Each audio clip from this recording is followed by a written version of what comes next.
Hello दोस्तों, क्या हाल चाल। मैं भी पूर्णाम शर्मा एक बार फिर आप लोगों का स्वागत करता हूं आपके अपने परिवार द एनवाईए में। दोस्तों, मैं लेकर आया हूं आप लोगों के लिए बेहतरीन सी क्लास जिसमें हम बात करेंगे टाइप वाइज न्यूमेरिकल। हम यहाँ पर कर रहे हैं चैप्टर नंबर 2 हमारा रनिंग में है फिलहाल। 1P थ्योरी और न्यूमेरिकल कंप्लीट हो चुके हैं। सेकंड चैप्टर आपका संधारित्र तथा विभव, धारिता तथा विभव चैप्टर आपकी थ्योरी कंप्लीट हो चुकी है। न्यूमेरिकल आपके बीच में चल रहे हैं। ठीक, चलिए तो मैं यहाँ पर टाइप आपको कराता हूँ, साथ में एग्जाम्पल भी डेली कराता हूँ। उसके बाद आप कहीं से भी आप क्वेश्चन उठा के अपनी प्रैक्टिस कर सकते हैं। ठीक, चलिए तो आज का टॉपिक हमारा है क्या कि संधारित्रों के संयोजन पर प्रश्न। सबसे पहले संयोजन की अगर मैं बात करूं तो दो तरीके का संयोजन हो जाता है। एक तो होता है श्रेणी और एक होता है समांतर। दोस्तों, अगर मैं श्रेणी की बात करूं तो सभी को उल्टा करके जोड़ा जाता है, C1 प्लस C2, क्लियर है। और समांतर की बात करूं तो डायरेक्ट याद रखना C1 प्लस C2। ये तरीका होता है ऐड करने का। ठीक, चलिए अब हमें प्रश्नों में पहचानना होता है कि श्रेणी कौन है और समांतर कौन है। देखो, जितने भी संधारित्र इस प्रकार जुड़े हुए हों कि पहले संधारित्र की दूसरी प्लेट दूसरे संधारित्र की पहली प्लेट से, फिर आगे दूसरे संधारित्र की दूसरी प्लेट तीसरे संधारित्र की पहली प्लेट से। जैसे कि अगर मैं बात करता हूँ क्वेश्चन नंबर 1 आपके सामने मैं यहाँ पर दिखाता हूँ, देखें जरा स्क्रीन पर एक क्वेश्चन है आपके सामने, देखेंगे जरा।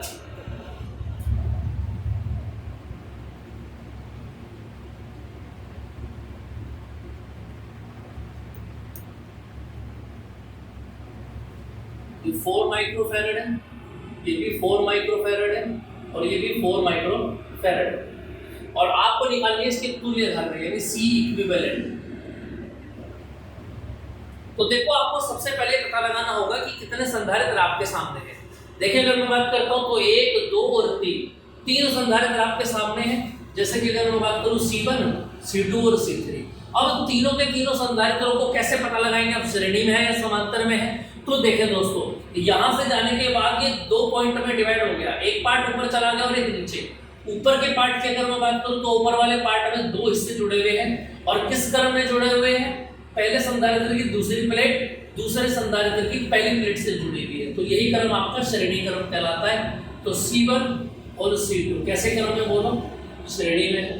तो श्रेणी में ऐड कर लेते हैं 1/C' इक्वल टू बोलो 1/4 प्लस 1/4 यानी 1/C' इक्वल टू कितना आ गया, 4 ऊपर से 2 आ गया, 2 2 जा 4 यानी C' यहाँ से कितना बन गया 2 माइक्रोफैरड। इसका आंसर आ गया, क्लियर है। अब यहाँ से आगे की अगर मैं बात करूं तो 2 माइक्रोफैरड में देखें भाई C1 और C2 को हमने ऐड कर दिया दोस्तों, और ऐड करके क्या बन जाता है, यहाँ पर 2 माइक्रोफैरड आ जाता है।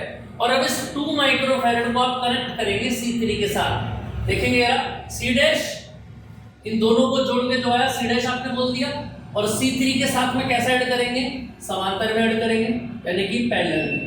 और पैरेलल में हम जानते हैं कि 2 संधारित्र जब आपको दिए हुए हो तब आप उनको किस तरीके से कनेक्ट करते हैं। देखो, ऊपर से आ गया 2 और नीचे कितना दे रखा है 4, ये आपका इक्विवेलेंट हो जाता है।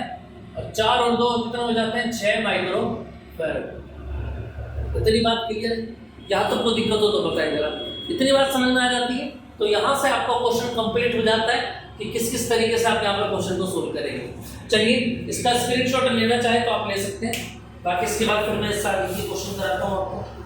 ठीक है, चलिए देखते हैं जरा। अब नेक्स्ट क्वेश्चन पर आ जाते हैं। इसी तरीके के सिंपल क्वेश्चन आज हम करेंगे यहाँ पर। फिर इससे अगली वीडियो में मैं लेकर आऊंगा कुछ टिपिकल क्वेश्चन जो प्रीवियस ईयर में भी आपके आए हुए हैं। ठीक, चलिए अगला क्वेश्चन देखें जरा, स्क्रीन पर आपके दिखाई दे रहा होगा।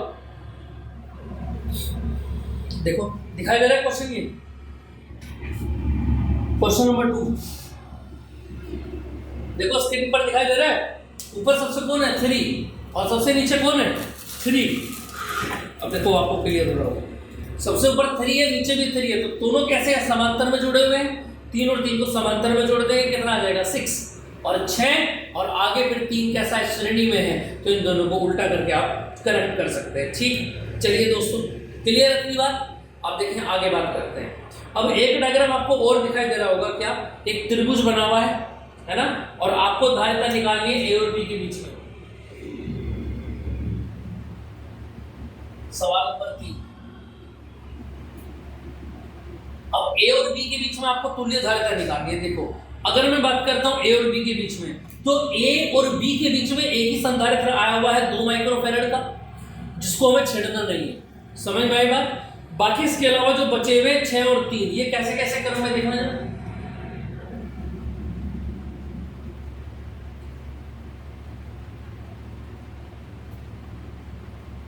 देखो जरा, अब ये कितने हैं? 2, 6 और 3, ये और ये फिक्स है यहाँ पर, तो दिक्कत तो नहीं है। इसको हमें छेड़ना नहीं है, सबसे बाद में इसको छेड़ेंगे। अब देखो ये सीधी एक लाख यहाँ से चलना है, यहाँ पर तक आना है। दूसरा रास्ता क्या है? यहाँ से गए, यहाँ से गए। 6 और 3 कैसे करूँ मैं, बोलो? श्रेणी में है कि नहीं है? क्योंकि अब हमारे पास 2 ही पॉइंट फिक्स है, ए और बी। ए से चलना है, बी पर आ जाना है। इसके अलावा जो दूसरा रास्ता है ए सी और सी बी, ये कैसा है? ये सीरीज में है, श्रेणी में। तो 6 और 3 को जब आप श्रेणी में जोड़ेंगे तो जोड़ देते हैं इसको 1/c डैश 1/6 + 1/3, और यहां से कितना आ जाएगा? 6 आ जाएगा। 3 दूनी 6, यानी कि 3/6, यानी कि 2। तो सी डैश कितना आ गया आपके पास? 2 माइक्रोफैरड आ गया। समझ में आएगा? अब इस डायग्राम को आप इस तरीके से देख सकते हैं। देखो ये ए था, ये बी था, ये 2 था। अब हमने इस पूरे को खत्म कर दिया, 6 और 3 को जोड़ के 2 ला दिया। अब ये 2 और 2 कैसा है बोलो? समांतर में है। 2 और 2 कैसा है बोलो? समांतर में। आपको याद रहे इसलिए मैं यहाँ पर नोट करता चल रहा हूँ बातें। समांतर में जोड़ेंगे तो कितना जाएगा बोलो? C = 2 + 2 = 4 microfarad. That is the answer. Clear है? तो अब ये जो त्रिभुज वाला क्वेश्चन है, इसमें अच्छी बात क्या है? देखो इसमें अच्छी बात ये है कि वो आपको जब भी ट्रायंगल देगा तो ट्रायंगल में भी 2 बिंदु जरूर बताएगा कि किन किन के बीच में आपको धारिता निकालनी है। ऐसा नहीं है कि नहीं बताएगा, जरूर बताएगा। समझ में आ रही है बात क्या नहीं? ठीक है, तो आपको जो भी 2 बिंदु बोलेगा, जैसे वो बी और सी कह दे, तो इन दोनों को फिक्स कर देना है, बी और सी को। इसके बीच में जो सबसे बाद में उठाएंगे, ये और ये श्रेणी में खत्म कर देंगे। क्लियर है? चलिए इस तरीके के क्वेश्चन आप कर लेंगे। आ रही है बात समझ में? ठीक, चलिए इसका आंसर आ गया 4 माइक्रोफैरड। 3 प्रश्न आपके हो चुके हैं, सिंपल सिंपल। नंबर 4 की बात करते हैं। अब 4 के कुछ पार्ट भी हैं। देखो जरा, 4 के कुछ पार्ट हैं क्वेश्चन के। क्या बोला गया सबसे पहले? ए पार्ट में 1 और 1 समांतर में है, 1 के साथ श्रेणी में जोड़ देंगे, बाहर वाले के साथ। बी पर आ जाओ। सबसे पहले देखो ऊपर 1 है और नीचे कितने 1 है? 3 है, जो एक लाइन में जुड़े हुए हैं। तो पहले नीचे वाले तीनों को एक एक करके जोड़ दो श्रेणी में, ठीक है। उसके बाद ऊपर वाले के साथ समांतर में। सी पर आ जाओ, 1 माइक्रोफैरड 1 माइक्रोफैरड।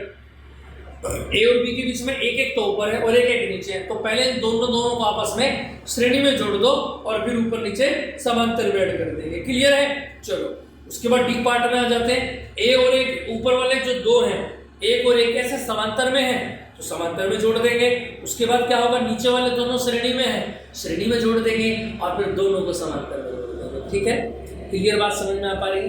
यहाँ तो कोई दिक्कत किसी को? चलिए इसके बाद ये 4th हो जाता है। नंबर 5 की बात करते हैं। देखें जरा, 1 2 3 4 5 क्वेश्चन आपके स्क्रीन पर दिया गया है। और क्या बोला? 3 माइक्रोफैरड 6 माइक्रोफैरड और 3 माइक्रोफैरड क्रम में जुड़े हुए हैं। ठीक है, और क्या बताना? तुल्य धारिता आपको बतानी है। तो देखो जरा, 3 और 6 कैसा है? श्रेणी में है, श्रेणी में है, सीधा सा जोड़ देंगे 1/1 करके। उसके बाद जो भी वैल्यू आएगी उसको आप नीचे वाले 3 के साथ में समांतर में ऐड कर देंगे। इतनी बात क्लियर हो जाती है। इसके बाद अगला प्रश्न आ जाता है नंबर 6 आपके सामने, और 2007 यूपी बोर्ड में पूछा गया है। पुराना क्वेश्चन है लेकिन अब है तो है। ठीक है, चलिए देखें जरा क्या बात करते हैं क्वेश्चन के अंदर। संलग्न चित्र में धारिता सी की गणना कीजिए। देखो एक धारिता सी धारिता सबसे लास्ट वाली, बाकी 10 ऊपर है 10 नीचे, और जबकि तुल्य धारिता 15 है। सी इक्विवेलेंट कितना है? 15 है। तुल्य धारिता 15 है और ये सी आपको निकालना है। तो देखिए सबसे पहले अगर मैं बात करूं, यहां से अगर 10 और 10 कैसे है बोलो? समांतर में है ना, तो समांतर में जब आप ऐड करेंगे तो कैसे करेंगे बोलो? 10 और 10 कैसा है बोलो? समांतर में। समांतर क्रम में। तो ऐड करो दोनों को समांतर क्रम में। कैसे ऐड करते हैं? 10 और 10 सीधा सीधा जोड़ देंगे, 20 माइक्रोफैरड यहाँ से आ जाएगा। क्लियर है? अब आपका जो डायग्राम है वो ऐसा बन गया, देखो जरा, 10 और 10 को हटा के कितना आ गया? 20 आ गया। सी अब इन दोनों को ऐड करना है श्रेणी में, और जोड़ के जो भी आएगा उसको 15 के बराबर रख देंगे। देखिए जरा, अगर मैं बोलूं 1/c equivalent equal to 1/20 plus 1/c, तो बोलो इस 1/, इक्विवेलेंट की वैल्यू कितनी दे रखी है? 15, ये 20 और ये c आपको निकालना है। तो देखना जरा मैं c की वैल्यू को निकालूं, तो यहां से कितना आ जाएगा? 1/15 माइनस के 1/20। ठीक है, अब इन दोनों के हर अलग अलग है, तो क्या ले लेंगे? एलसीएम ले लेंगे, और एलसीएम कितना आ जाएगा? 60 ही आएगा। निकाल करके देख लीजिएगा, तो 15 चौका 60 और 20 दिए 60, तो यानी कितना आ गया? 1/60। क्रॉस मल्टीप्लाई करेंगे तो कितना आ गया? 60 माइक्रोफैरड। और यही क्या हो जाएगा? आप लोगों का आंसर हो जाएगा। क्लियर बात समझ में आ पा रही है आपको? यहाँ तक कोई दिक्कत हो तो बताइए जल्दी जरा, किसी भी तरीके की कोई दिक्कत? अब इससे अगला एक सवाल आपके सामने है, स्क्रीन पर है, देखेंगे क्वेश्चन को बहुत ध्यान से। आप कर सकते हैं क्वेश्चन के अंदर नंबर 6, ये स्क्रीन पर आपके क्वेश्चन है। क्या बोला गया? ए और बी के बीच में तुल्य धारिता ज्ञात कीजिए। सबसे पहले आपको क्या निकालना है? ए और बी के बीच में तुल्य धारिता आपको यहां पर निकालना है।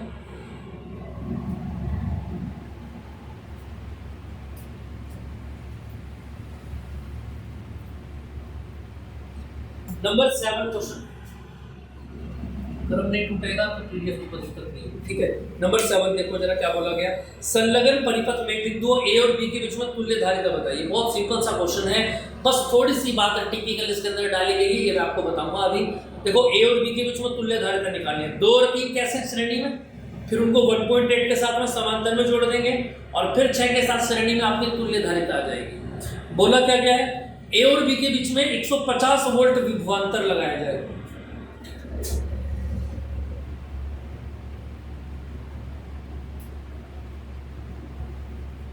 कितना विभवांतर लगा दिया? 150 वोल्ट। तो 6 माइक्रोफैरड के संधारित्र पर जो ये अलग जोड़ा गया है, क्या होता है? उत्पन्न विभवांतर बताइए। इस पर विभवांतर आपको बताना है। समझ में आ रही है बात? तो 6 माइक्रोफैरड पर V6 हमें पता है। देखो जरा, V बराबर क्या होता है? Q/C होता है।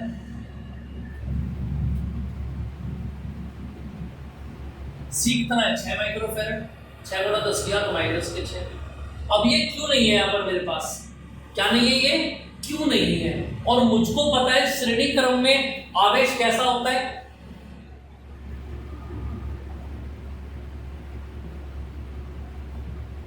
श्रेणी क्रम में क्यों कैसा होता है?